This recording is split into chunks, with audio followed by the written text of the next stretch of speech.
Welcome to Talking About Singing, where we talk about singing. This is a podcast where we usually discuss and review albums, but this week we're going straight to the source. We got an artist interview, Houndtrack. You can find him on SoundCloud, Spotify, all the usual places. Houndtrack, how's it going? It's going great, man. How about you? Pretty good. Do you want Houndtrack or do you want your real name? Yeah, you can call me Scott, Some people call me Houndtrack just for fun, but they're interchangeable. Do whatever you feel best doing. Sounds good. And then personal address, social security number, should we not include that? No, I'll just say it right here, actually. It's 56233. Right. Yeah, it's only 5 digits. That's it. Weird, you're old. Yeah, that's my address too, actually. It just coincidentally turns into the same number. That's convenient. You have to save a lot of time. Yeah. I know. I think the government did that on purpose. It was kind of weird. Some weird experiment. Right on. Not what we had prepared for an interview, but yeah. We'll put a pin in that for next week, maybe. Sounds good. Yeah. How would you describe your own music, Scott? That's a good question. I personally kind of strive to make organic electronic music. So, meaning it's very inspired by a lot of electronic music out there, like future bass and trap and that kind of stuff. But I try to put elements in there that make it sound like, it was made by a human being instead of a computer, whether that's crunchy stuff from nature or like rocks or gravel or even my voice. I'll put that in there too. So just little, I would say it's organic electronic music, basically. What program do you use? I use Ableton Live. Ableton Live, nice. My best friend. What are some of your favorite VST plugins? Well, I actually used to work for a company called Output. So do you know that company? Yeah, I've heard of it. Nice. So they have a new effect called Portal, which is like a granular synthesis effect. And basically, if you've heard like any of the latest Flume stuff or that guy Quiet Bison, they use a lot of this granular synthesis type stuff, which like breaks sound down into these very small elements and then stretches them out. So it makes these weird glitchy, like stretched out things. And that's what Portal does too. So I've been using that like crazy. Cool. The granulator in Ableton does that. Yeah. Oh yeah, exactly. Yeah. So the granulator is the synthesizer where you can like drag the sound in and you can play the granulator like an instrument.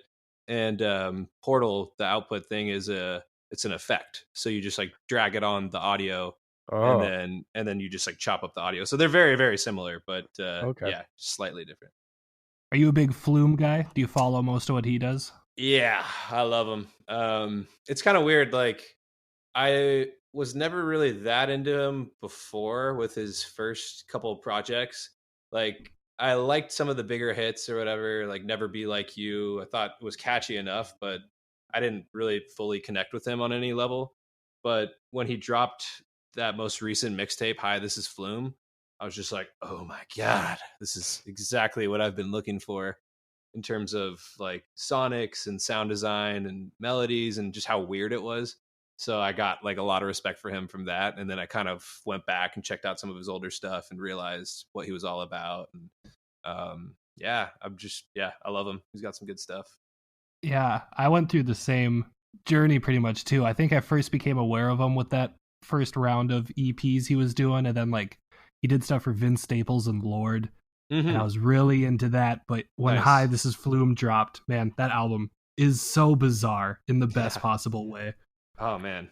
Yeah, because like I think he was kind of a little bit, in my mind, he was a little more poppy before that. He was doing these big like stadium anthem type tracks. And the stuff that he did with Vince Staples and those beats he was doing for people were weird for sure. Like for Vince, Vince sounded kind of weird on it because it was a weird beat.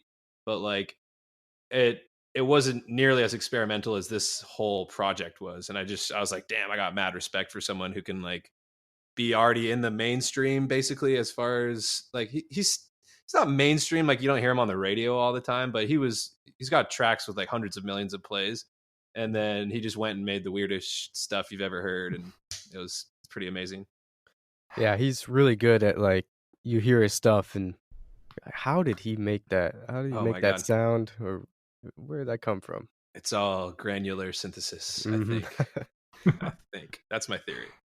How famous do you have to be before you release a track that's just literal alien nonsense language? Man, I know. And honestly, that he had some stuff like that, I think, on his first album, and I was like, dude, what is this? Like, this is lame. Like, it's just kind of glitchy noise or whatever. And I don't know why, but this second time around, it just really clicked with me a lot better with this new album. Like, he definitely has some weird noise on there, but it speaks to me in a different way. Or maybe my tastes have changed since the first album. But I love Flume. Long story short. Cool. Yeah. That's just about the opposite of organic, wouldn't it be? Yeah, I guess you're right, actually. Well, I mean, in my mind, the opposite of organic is just like MIDI notes that are perfectly quantized to the grid, and no one played anything, or maybe you just downloaded a bunch of loops and you just stacked them in on top of each other. That is the opposite of organic, and I think with his stuff, it is organic because he's like, although it is very alien sounding, he just does these things that are kind of random, like there's these little glitches that just are like they're unpredictable, and I don't know, that sounds a little more human to me than like perfectly quantized 16th notes and that kind of stuff. Yeah. So when you're making music, do you start with the drums usually, or do you kind of just go off Yeah, anything? I usually start with, well, I usually do the drums first because I'm actually a drummer. I grew up playing the drums and taking drum lessons every week, like since I was in 5th grade till when I went to college. And so it's sort of like what I know the best. But usually the way I start a track is like, it depends on what I've been listening to lately. So if I've been listening to a bunch of Flume or like, things of a certain BPM, I'll probably grab that BPM, like 140. If I like a song that's in 140, I'll grab that BPM. And actually a lot of times what I do is let's say, since we're talking about Flume, there's a Flume track that I really like. I'll play that on Spotify and I'll get the BPM in Ableton, and then I'll load up a little drum rack in Ableton and I'll start recording, and I'll just jam some drums on top of the song, on top of the Flume track. And then I'll just, once I have a good 4 or 8 or 16 bar loop, then I'll just stop the Spotify track and then I'll start my track from there. Okay. So that's my weird little method. Kind of using references really to start a song. Yeah, it's just like, I don't know, I used to always play the drums to music when I was a kid. Like I'd put on Led Zeppelin or whatever on my iPod and then play the drums on top of it, just like jamming to the song. And I think it's just sort of like a very similar way of doing that, but just I use my little Akai beat pad with my fingers and I just do a little drum beat like that. Or I'll even use the computer keyboard sometimes and just get the idea out and then sort of see where that takes me. So yeah. I'm the technologically illiterate one. Dylan's the actual producer. Is BPM something you can just hear and know exactly, like, oh, that's 140, and then go from there? I personally can, because I have perfect. No, I'm just kidding. It's like impossible. I mean, I think a lot of people can get the general idea. The metric that I've always heard is like, all of Deadmau5's stuff, at least for a long time, was 128 beats per minute. So whenever I'm trying to like figure out a song in public, if I'm at a concert or something like that, I'll think about Deadmau5, the Ghosts and Stuff song, like da da da da, and start tapping my foot, and then see if the song is faster or slower than that. It's a very roundabout way of doing it, but there's all these things now that you can use, like there's iPhone applications, or in Ableton you can just tap on the quarter notes and it'll tell you what the BPM is. So that's what I do, is like I just tap on the quarter notes of the song that I'm listening to on Spotify, and then Ableton tells you what the BPM that you're tapping at is. I think you can even do it on Google now. You can just do like BPM calculator and do it straight into Google. Dang. Oh, nice. Yeah. That's also just a wild way to experience a concert. Does that thought process just happen automatically at this point because you make so much music? Of like trying to calculate the BPM or something like that. Yeah, or is that just a fun mini game for you? I think it's more when this is usually how it happens. So I'm watching like a DJ set or like a concert or whatever, and like I'm dancing and I notice a bunch of other people are dancing, and then I'll be like, all right, what BPM is this? Because I want to remember this so I can go home and make something that's this speed. Huh. And usually I just use the application on my phone, but I think it was in the past I used to use that dead mouse reference.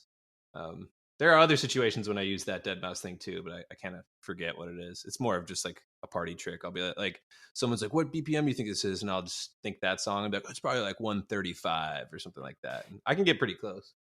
The podcast host in me really wants to just play a mini game where I have you two battle it out to see who, like Price is Right style. That would be amazing. Man, if only we were more prepared. Maybe next time. Yeah, definitely. That's definitely a good little segment to put at the end, like a little rapid fire round of BPM calculation. There you go. Oh man, that's your podcast. You got to start one now. All right, yeah, I'll do that for sure. And just like show everybody up and be like way better at it than them. Got the worst podcast host. Invite people on and beat them at a game. Yeah, be like, yes, another one. Oh man. So we know where you're at now, kind of what you're about. How'd you get started? What was the first Houndtrack creation? The first creation was a mashup that I made of wait, was this? Oh no, this wasn't actually Houndtrack. So I had a project before Houndtrack that was called The Sleeping Giant, and it was fun, but there was already a metal band called Sleeping Giant without the at the beginning, and so I was like, it's too close of a name. Like I had the Spotify profile and everything like that, but I just didn't want to deal with like having the name be so similar, and there's already an established act. But the first project for that was a mashup that I did of Requiem for a Dream, the movie. Do you guys know that theme song? Mm-hmm. Like, oh yeah, yeah, that one. And then Forgot About Dre, the Dre and Eminem song. So I called it Requiem for a Dre and just mashed up the two songs. That was like my first ever project in Ableton. And for Houndtrack in particular, the first song was just some random track called Nightlight that I made, where I chopped up audio from this like RCA commercial from the 50s or something like that, where there's the guy in the commercial had that like old school announcer voice, and he's like, "The nightlight turns on and off at your own choice," or something like that. And I chopped that thing up and like made a little beat behind it, and yeah, it was kind of weird, but that was the first Houndtrack song. I have it on my SoundCloud. It's just like in private mode because I don't want people to listen to it anymore. Do you like to sample a lot of stuff? These days, not really. When I was first starting, I did. I thought it was pretty fun, like just to download Marvin Gaye acapellas or just any kind of like hip hop acapellas or whatever, and chop them up or do little remixes and mashups and stuff. But these days, like I don't even want to have to think about clearing a sample or anything like that, because it just seems like such a gnarly process to try to reach out to the people who own the copyright for the thing that you sampled and then get them to approve it, and then like you're probably going to have to pay some money or whatever. So I mean, I think it's totally fine to do it, but for me, like if I did it and I really really liked the song, I'd have a really hard time like taking out that sample that I liked before I released the song. And I even hear people on Spotify these days like with full Beyonce samples in their beats and stuff like that, and I'm just like, there's no way that they actually got it cleared. But like in the off chance that somebody hits you up like, "Hey, we want your song to be on our HBO show or like in a movie or whatever," if you don't have the rights to that sample, you're going to be screwed. And like, let's say that sample is the thing that makes the song sound cool, then like you tell the licensing person like, "Hey, you can have it, but I don't own the rights to it." They're going to be like, "Oh, screw that."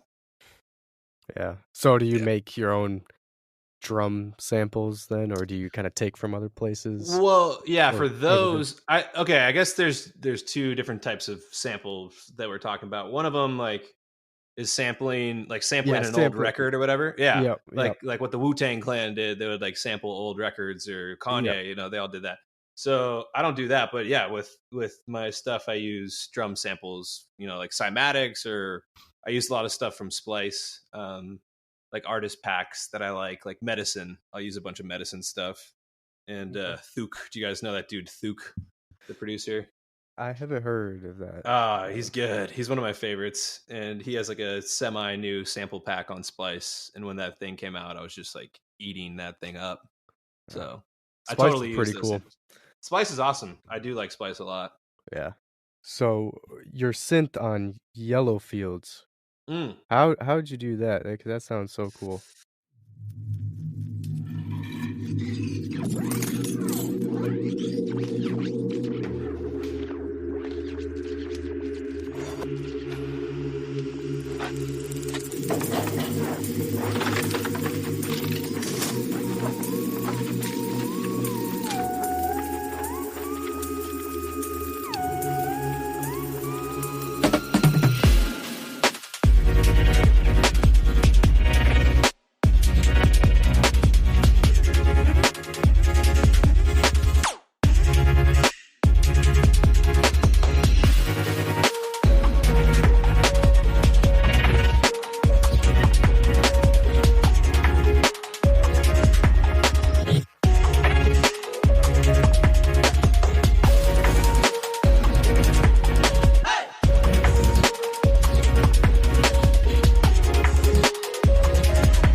Oh, thanks.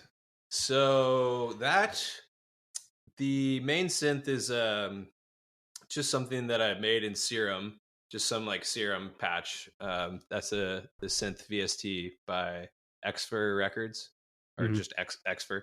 Um, so I made some Serum patch. I can't remember what it was, like off the top of my head, like just some sort of sine wave patch or whatever. And then I threw Portal, that thing I was telling you about earlier, the output plugin, on there. And honestly, I just like went through a bunch of different presets from Portal and found one that I thought sounded good, and like I automated a couple little parameters of it, but it basically just like chopped up the synth at a sort of random rate and like panned it out. I might have panned it, or the plugin might have panned it. I can't really remember which happened, but like hard panned it left and right, so it's all the way spread out, and then it's just being chopped up and all fluttered. And um, I think I also put a little LFO to make it flutter at like 16th notes. And then there's all the Portal gives it all these random little like brrr, like little crazy 64th or like 128 note chops and stuff like that. So basically Serum and Portal were the two main components of that one. So for you guys that like the to make this sort of music very electronic, how do you come up with names? Is there a rhyme or reason for you personally? For like song names? Yes, I am endlessly fascinated by any artist that has a song with no lyrics and they come up with Oh such yeah. specific names. Man, that's a really good question. And basically the way that I do it is, although the song has no lyrics or anything, it's still either it's inspired by something for me, or it makes me think of something from my life. One of those two things usually happens. So like for example, there's a song I have called Ortega Ridge, and before I even started making that song, I knew that I wanted to make a song about the street that I grew up on when I was like a very young kid. And like one of my first memories was waking up from a nap at my house on Ortega Ridge. So before I even started the song, that was what I was thinking in my head. And then the whole time I'm making the beat, I was thinking of that little memory. So I was like, all right, this one's going to be called Ortega Ridge. But other times it's like this one, Yellow Fields. I just started making the track. I can't really remember how, but it made me think of the fields around Los Angeles, and like when the flowers start blooming in spring, there's these yellow mustard seed flowers.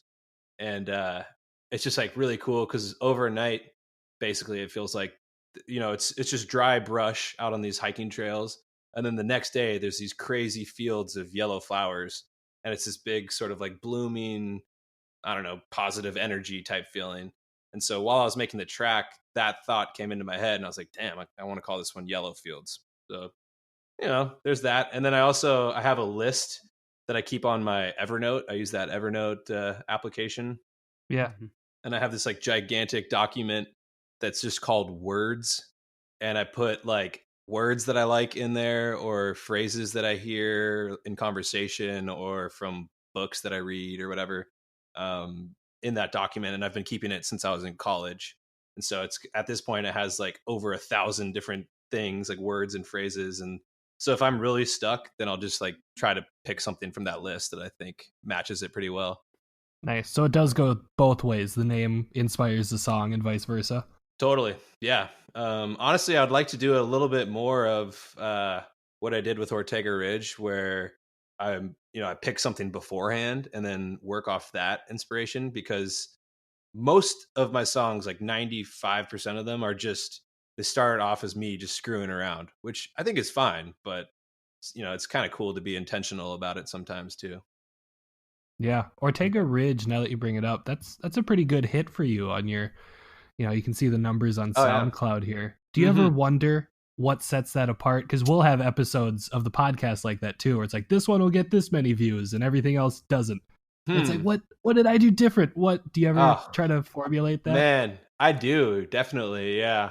That one was a little bit more clear why it did better, because so it was part of a compilation that I did with these guys, Neotic Records. And the compilation was about nostalgia. So that's why I picked that first memory of like, napping when I was a little kid. And they have like a huge YouTube following, the Neotic Records. They do this thing called Simpson Wave. Have you guys ever heard of Simpson Wave? No, I haven't. Okay. It's really interesting. It's just like, it's basically just lo-fi hip hop beats, but then the YouTube creator will put clips of The Simpsons, the TV show, on top of it as the visual thing, and they'll like slow the clip down and like put like a purple filter on it or something like that, and just make it all like kind of sad and like weird and like dark. And people love it. I don't know. Or like it'll be like a moment of like Bart lying on the ground in his bedroom, like, and he's like heartbroken and he's like, like crying or something, and like they'll just put these lo-fi beats behind it, and it's a new genre, new-ish, called Simpson Wave. Yeah, so this dude Neotic Records does those videos, and he and I had done some stuff before, and then he asked me if I wanted to be part of that compilation, so I was like, yeah, sure.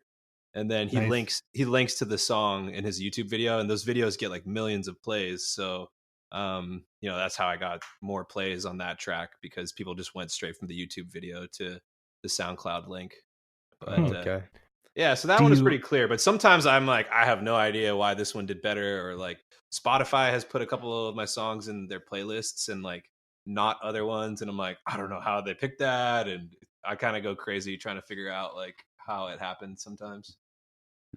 Yeah, I think any sort of creative field, you end up doing that. You just try to work out the math, like what do the people want? Yeah, but that's a tough one. It's frustrating. Yeah, I think you're probably better off not doing that.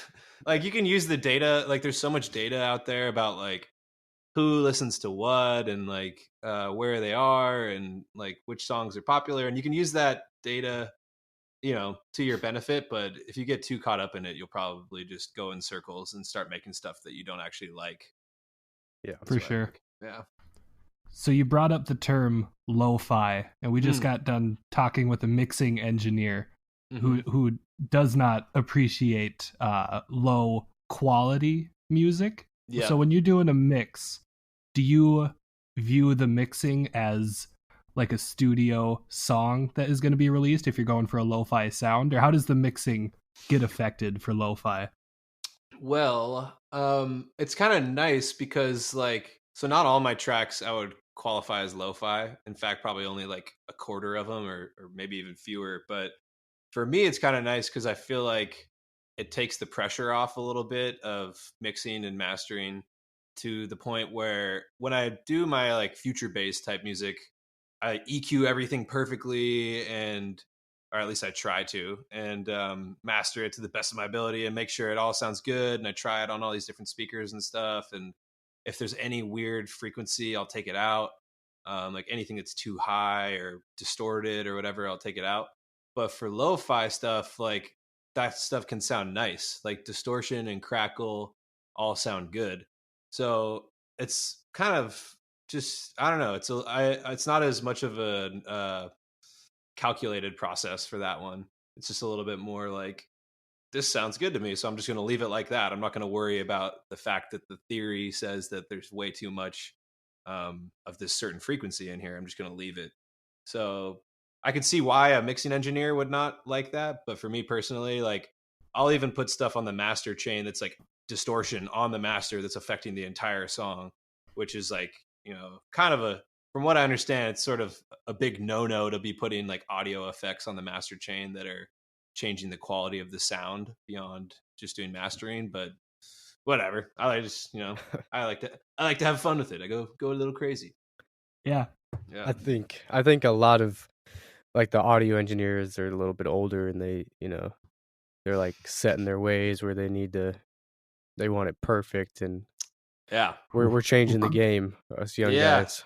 Well, I love like really distorted bass sounds. Like for bass music, there's do you guys know like the whole bass music movement at all? Like all these guys, it's kind of like post dubstep, post trap. It's just called bass music now. And yeah, and like they have these grimy basses that are just like like so distorted. And like that guy Thuk I mentioned earlier has this crazy distorted bass, and I love it. And I've been like kind of trying to use it more in my own music, and my dad hates it because to him it sounds like his speakers blew out or like his headphones blew out, and like to him it makes him kind of cringe and like, oh man, I'm gonna have to go spend like $500 to get my speakers fixed. That's like his like internal reaction that he gets when he hears it. But for me, I don't know, I just really enjoy it. So like there's definitely some kind of like generational gap that happens when it comes to lo-fi and distortion and erosion and that kind of stuff. For sure. I'm not going to say anything either way, because I don't know. Dylan, Craig is going to end up underneath your bed and just pop out at you. Yeah, maybe. We're saying you're the new wave, man. He's coming after you. Uh-oh. I had a question because I saw a post where Shoe Nice shouted you out or something. Yeah. How'd that happen? We're just friends, man. Me and Shoe Nice like to hang out and eat eggs and stuff. But nah, so that was like Future Collective. It's like a online community for music producers and just musicians in general, and their record label and everything. And I've kind of gotten more involved with them in the past year-ish. And the guy who runs Future is named Michael. And Michael literally went on some website where you can like pay celebrities to make videos for people. And I think he paid Shoe Nice like $4 or something like that to just say all that stuff. And then emailed me. I think the website's called cameo.com or something like that. And like they have people like Snoop Dogg on there, or like, Shaquille O'Neal or whatever. But then like, and those guys are probably, I don't know, $100 a video or whatever, but Shoe Nice is like $2.50 or something. So Michael went through a phase where he was just cranking out like 5 videos a day and sending them to people. And he sent me that one. I just thought it was hilarious. I threw it on my Instagram. Nice. Yeah. Good question. Hard-hitting question. So specific, such technical questions. Exactly. It'll help a lot of other producers out there. If you get in touch with Shoe Nice, it's really good for your brand. $250. Yeah. Oh man. So what is oh man, I thought I had a good segue, but it just wasn't. Do you take requests? Do you do mixing, mastering for other people? Do you do beats, exclusively if somebody wants to rap or just employ you for something? Totally. Yeah, I'm always open to that kind of stuff. Like up until this point, I've just been focusing on my own artist career, but within the last month-ish, I'm like, you know what? I'm totally open to working with other people on their own projects. That's actually what got me into making music originally, was wanting to work with other people. And I think I just got caught up in my own project for a while there, where I was like seeing some success and having fun. And just decided to go with it for a bit. But yeah, now I'm totally open to mixing projects or making beats for other people. I've always done that kind of stuff just for fun, but I kind of want to be like more open to way more people basically. So I might start reaching out to people and seeing if they like, want some beats or whatever. And with enough word of mouth, I think it'll kind of come back to me where people are hitting me up for beats, etc. So Right. anybody listening, I'm down. We'll include all the contact info in the description, of course. Sounds good. Is Flume the ideal career path for you then? Do you want like a little, release your own stuff and people care, but also do the big name production? That is, yeah, it's pretty close, I would say. It's hard to get better than that, where you're making your own crazy stuff that you enjoy and people love it. And then you put out a anthemic banger with the singer and people love it, and you're producing for other rappers. Yeah, I think he's a pretty great example. And then he performs too, which is pretty cool. And he goes beyond just DJing. So like I DJ as well, which is a lot of fun. But I also, being a drummer, I just want to work in like live instrumentation. And I don't know if you guys saw his what was it, Lollapalooza set, but he was like, Oh yeah. you see that? He was like doing all kinds of crazy stuff with like these weird synths and these rolly blocks, I think they are, these weird little MIDI controllers, and he had his modular stuff out there. So like I think that would be pretty fun. Yeah, basically if I could just be him, that would be great. Professional Flume impersonator.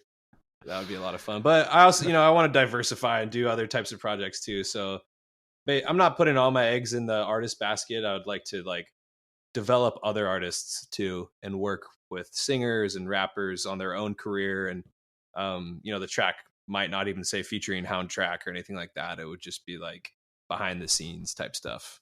What about like music videos for your stuff? Because I feel like it would be really cool to have visuals for your music. It would be cool. I mean, I was actually listening to a podcast the other day. It's Burst Emo is this podcast that's just sort of like popped up recently, and they have the music marketing podcast. And they were saying that these days people just don't really have the attention span for like music videos unless it's like a Post Malone video or like some big artist.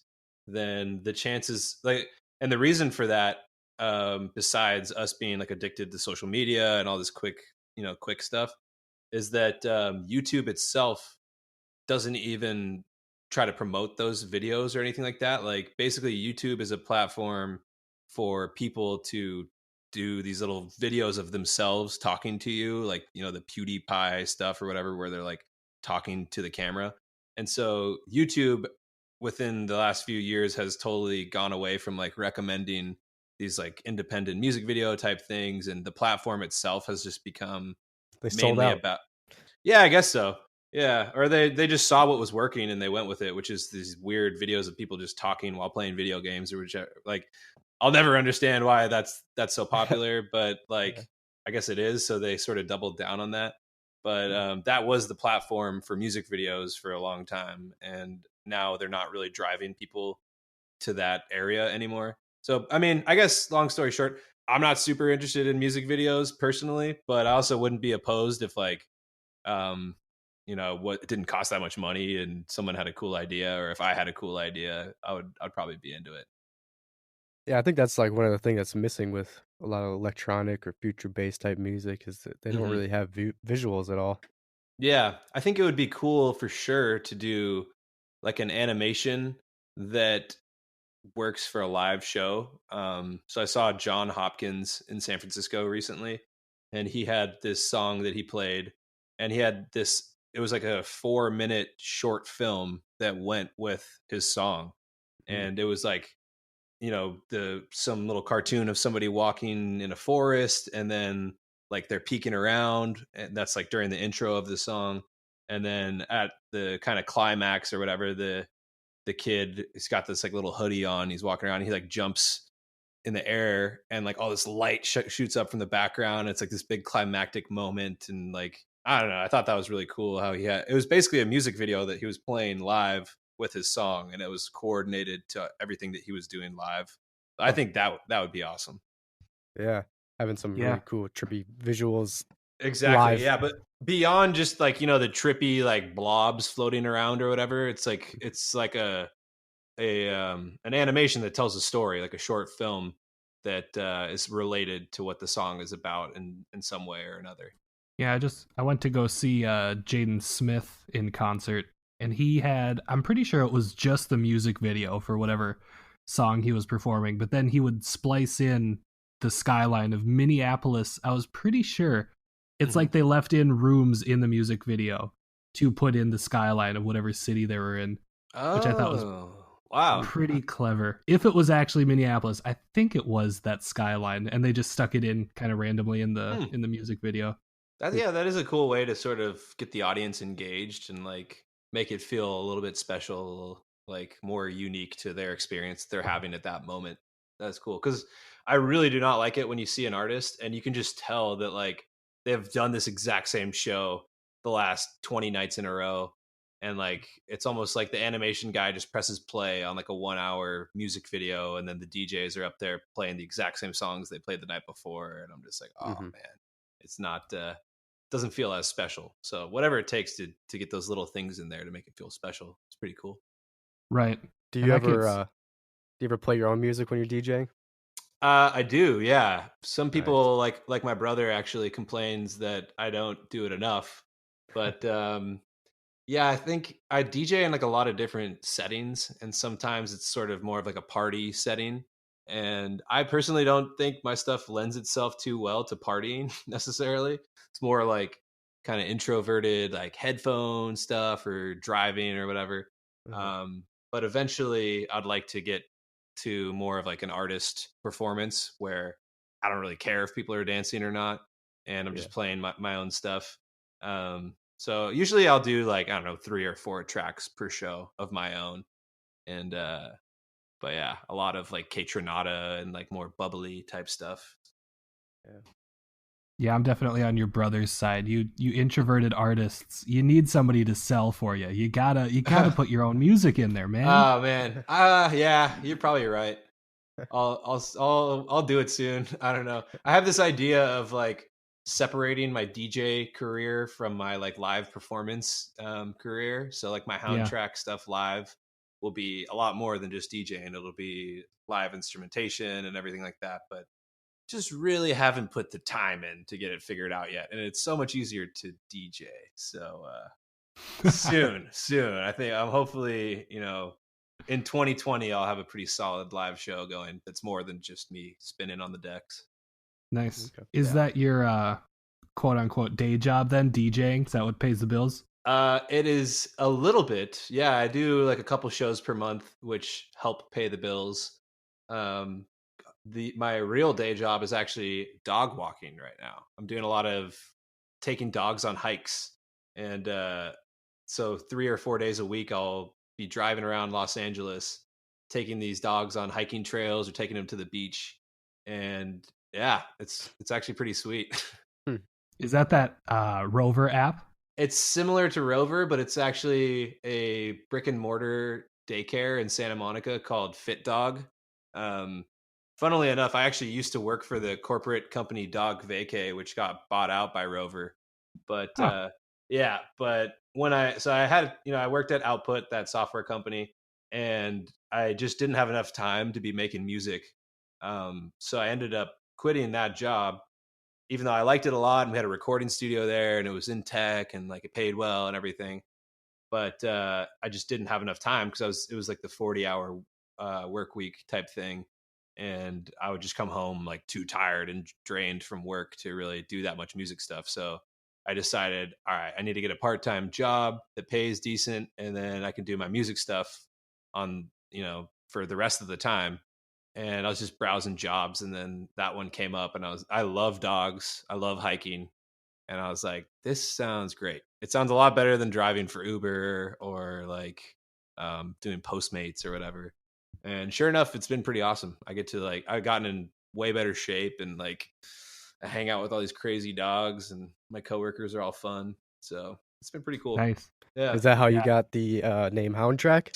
It is not. It is not, but it works pretty well. Yeah. Because I posted a lot of dog photos on my Instagram, so it's definitely on brand for me. So is that your recommendation? Quit your day job. Go for it if you're going to go for it. Man, you know what? Jeez, I don't know if I have enough experience to tell somebody else to do that yet. I mean, I've really enjoyed it, but I th- I think that like if you can do both your day job and the music stuff, that's the ideal situation until the point where you're making enough money from the music stuff where you don't need the day job anymore. I think the ideal situation is you have a day job, 40 hours per week. That's something that you really really really like. Um, that might not be music. So maybe for me, a thing I could have done was like user experience. I actually really like user experience for like mobile applications and designing functionality for websites and stuff like that.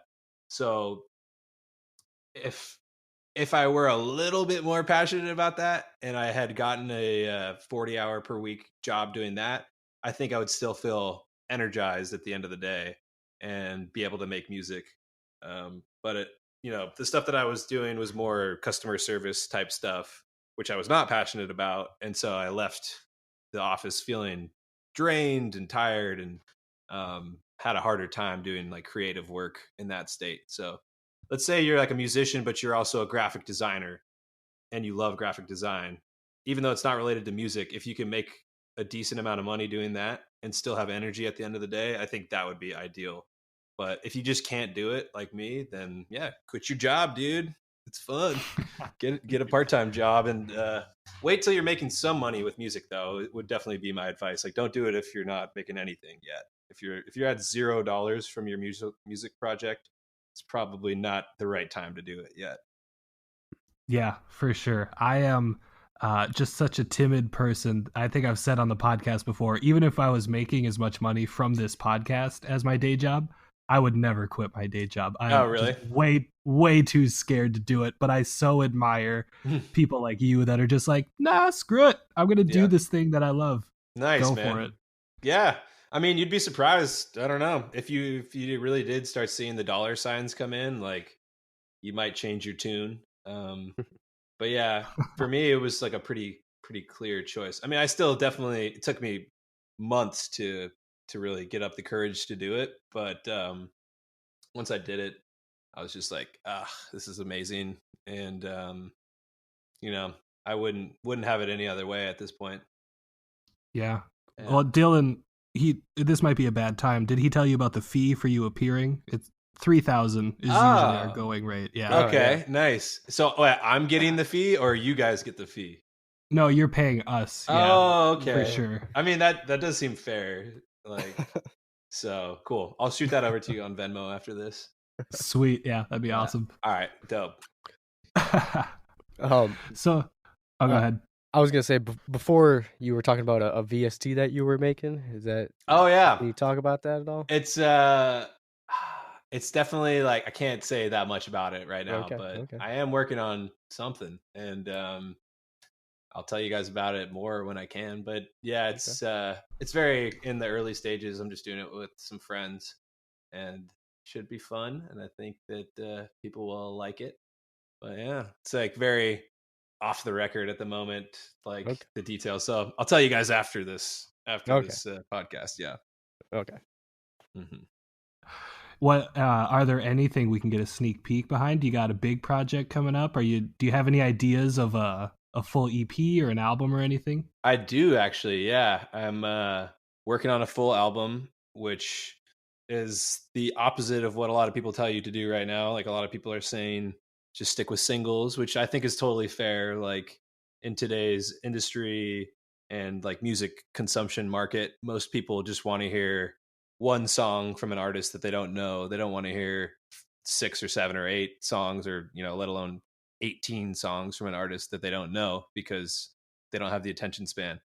But yeah, basically I'm working on an album that's going to include several tracks that I've already released and then a couple new ones. and they're all tracks that I made at like kind of a certain time, which is basically this past year. And I'm gonna kind of I'll probably remaster them a little bit so they fit a little bit better together, and then just put them in an order that I think tells a bit of a story. And yeah, that should be out maybe by the end of this year, but if not, at the beginning of next year. I just got the album art for it, and it looks super dope. So I'm stoked about that. Nice. Yeah, Yeah, be sure to send us a link. We'll definitely talk about it. cool. Will do. Going back, kind of tying together, looking at the view count and the money, are you ever tempted to put just a super poppy song and make it a single? Oh man. I honestly don't know how to make a super poppy song. Like I don't know what it takes, and like I am not that tempted. Yeah, I just like I can't do it. I can't sit down and like get the poppy chords and the poppy instruments and stuff. Maybe one day I will, but probably not for Houndtrack, just because it's been so fun and rewarding to make what I'm feeling for that project that I don't want to start sacrificing that whole thing. And like before I made the leap to making music a little bit more full time, I talked to a lot of musicians and producers, and a lot of people said, just don't put pressure on yourself to make money from music.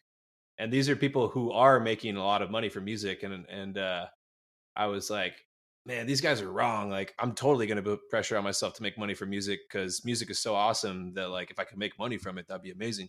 But now, after having kind of focused on it more for a year, I'm realizing, like, man, yeah, it is tempting to do these poppier things or follow some trends that I'm not really that into, but are clearly doing well on Spotify and YouTube or whatever. But it's just for me, it's not worth it to like kind of ruin this thing that I've really been enjoying. So if I were to do that kind of stuff, it would be not Houndtrack related. It would just be like um just some side thing, I think. And you know, if it worked, it worked, it would work. But I think that stuff is going to be more successful if your heart is in it rather than if you're just doing it because like it's blowing up on Spotify. So it's kind of a long-winded answer to say that probably not going to be making any super crazy pop bangers anytime soon. Yeah, for Yeah. sure.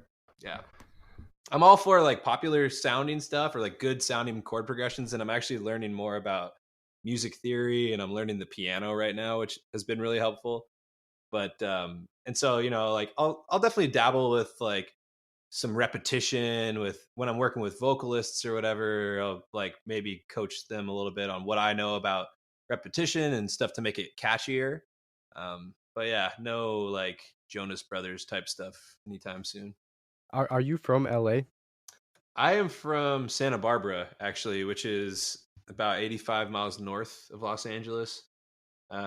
So that's where I grew up. I was born in Toronto, in Ontario, Canada, and Oh, then okay. yeah, but we moved to Santa Barbara when I was about a year old, and then I grew up there, went to high school there, and then came to LA for college. I went to UCLA, and I've just stuck around ever since, basically. Nice.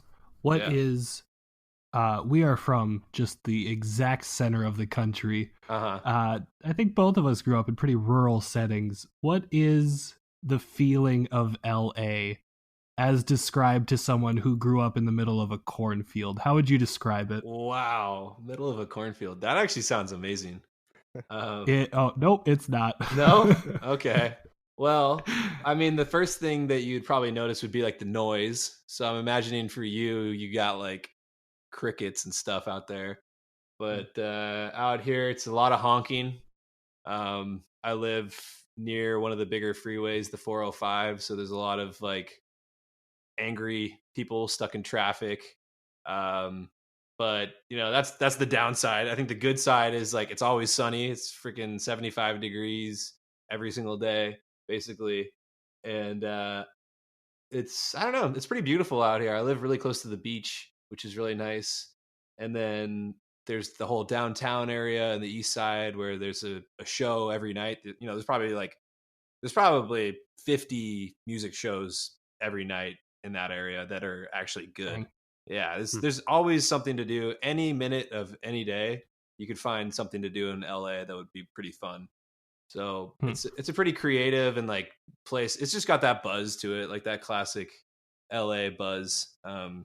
Although the part of town I live in is very chill. It's called Brentwood, and it's like uh, it's more where families live, or like super rich people live out here too. Like Elon Musk has a house out here, I think.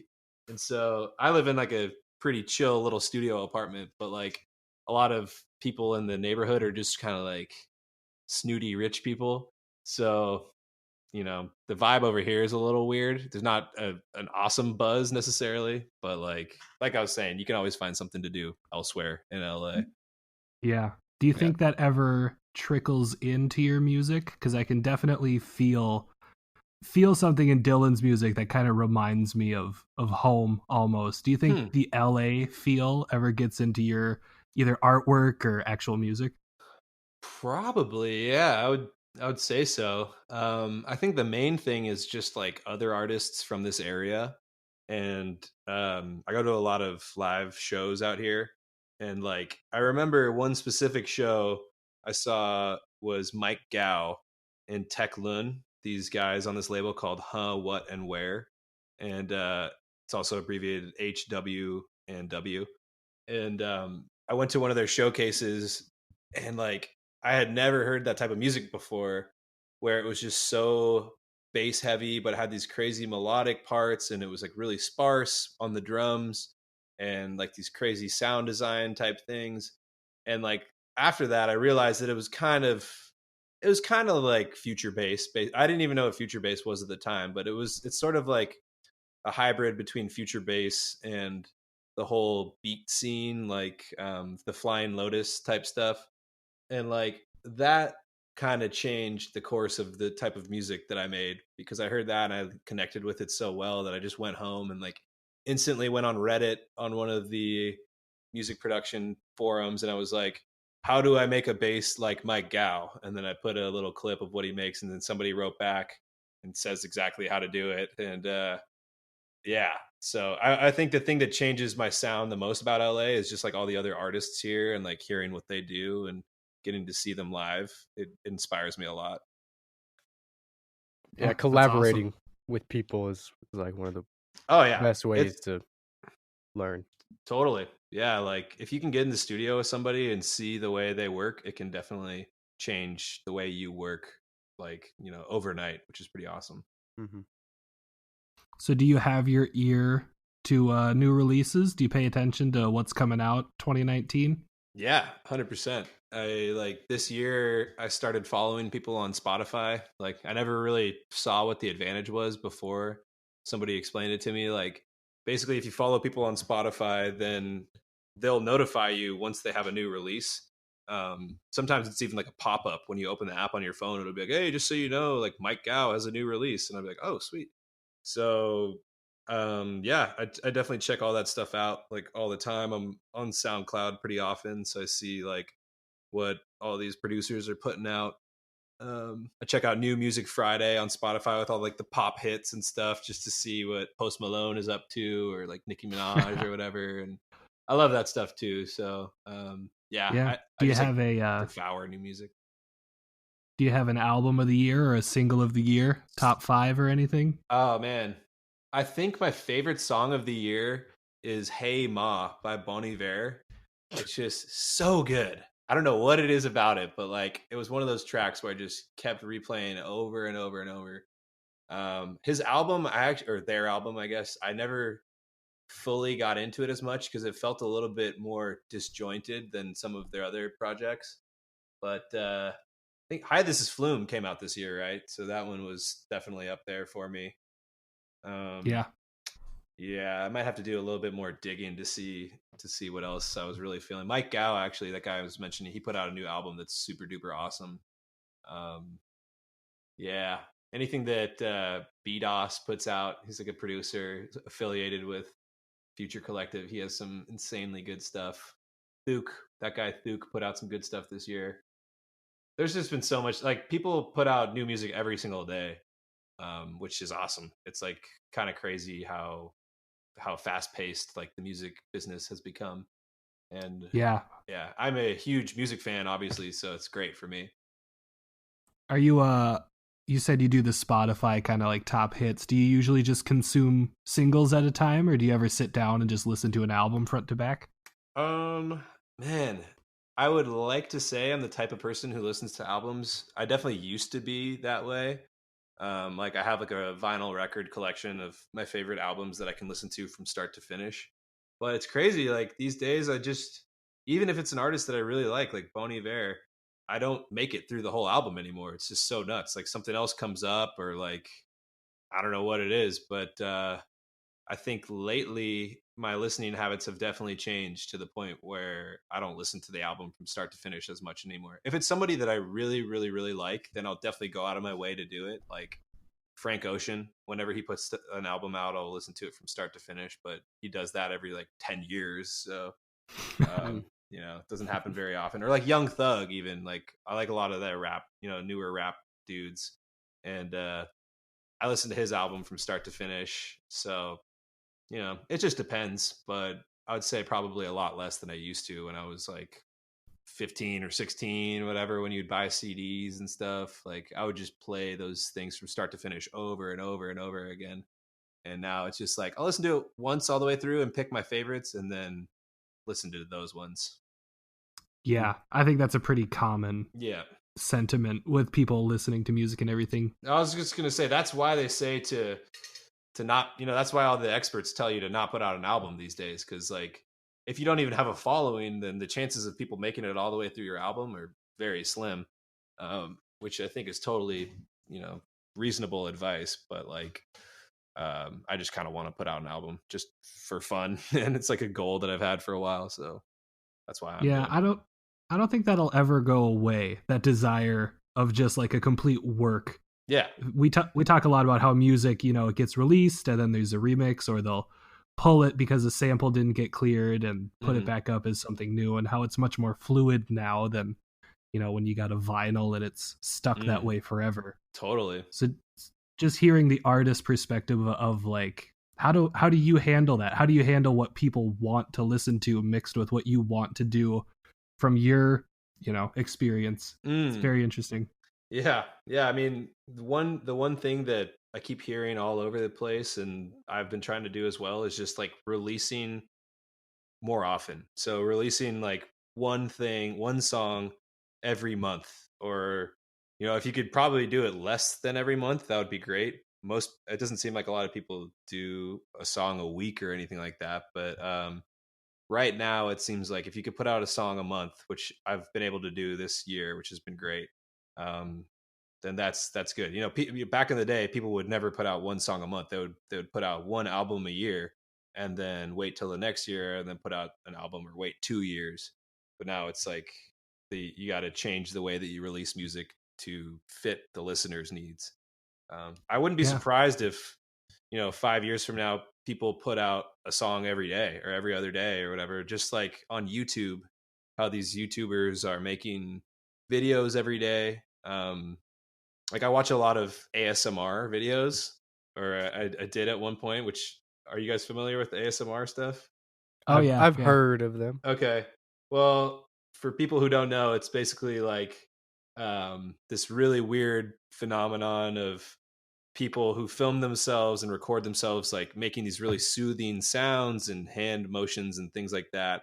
Like they'll be scraping on the microphone, or they'll be like squishing rubber gloves or something that sounds just really nice. And it, for some people, and I think I'm one of them, it like triggers this really weird response in your body where you just feel really comfortable and like at peace or whatever.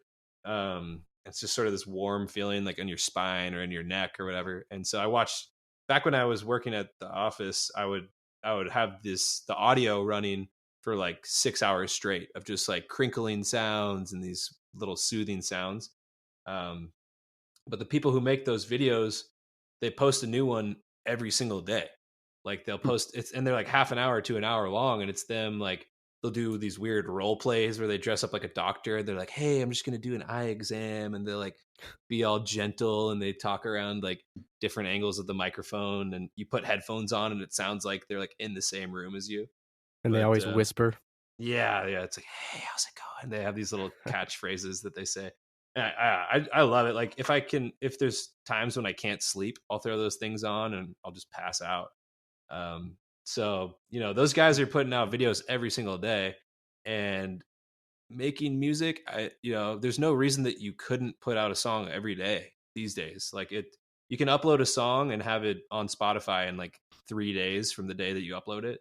So if you just start doing that every day, you could have a song out every single day. So I really wouldn't be surprised if in 5 years or something, there are artists who are doing that kind of thing, which is scary. Are you a fan of that?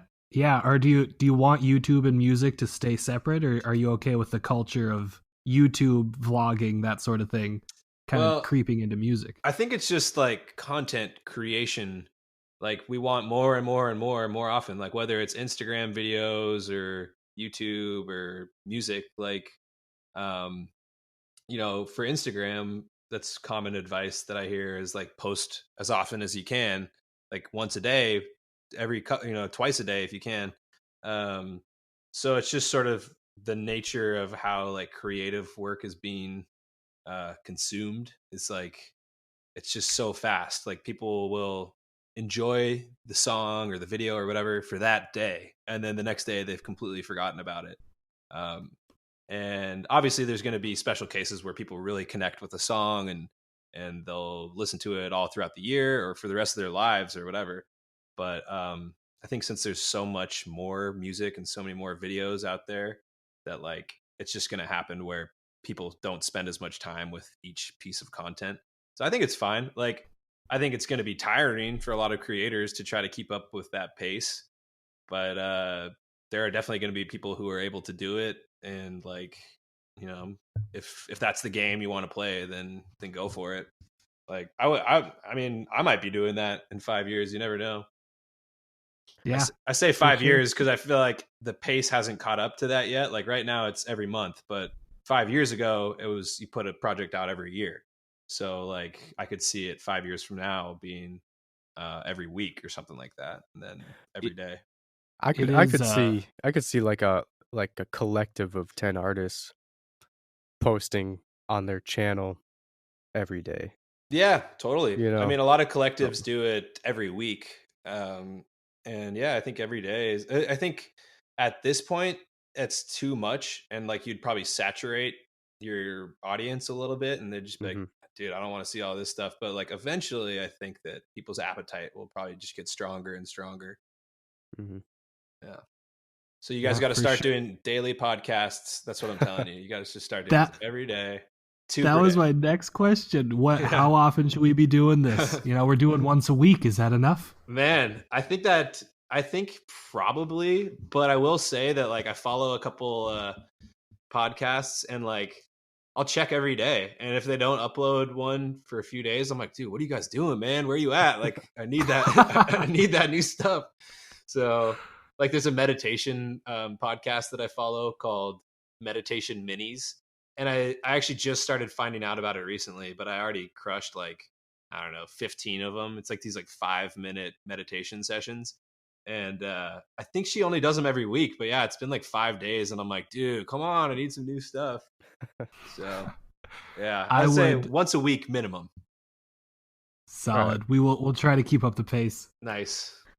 Yeah, I don't want to take up too much more of your time here. We're very grateful to have you on. I just wanted to really end on that choice phrasing. You crushed 15 meditation podcasts. That might be my new favorite sentence. Yeah, dude.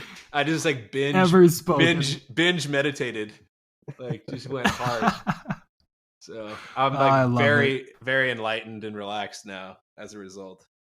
Solid. All right. Well, thanks so much for being on. Dylan, you got any final requests? I don't think so. It's good having you on. All right. Yeah. Thanks, guys. This was awesome. Thanks so much. From the land of 10,000 hot takes, it's been Peyton Kaiser, Dylan Schemenauer, and Houndtrack. A couple of us will be back next week.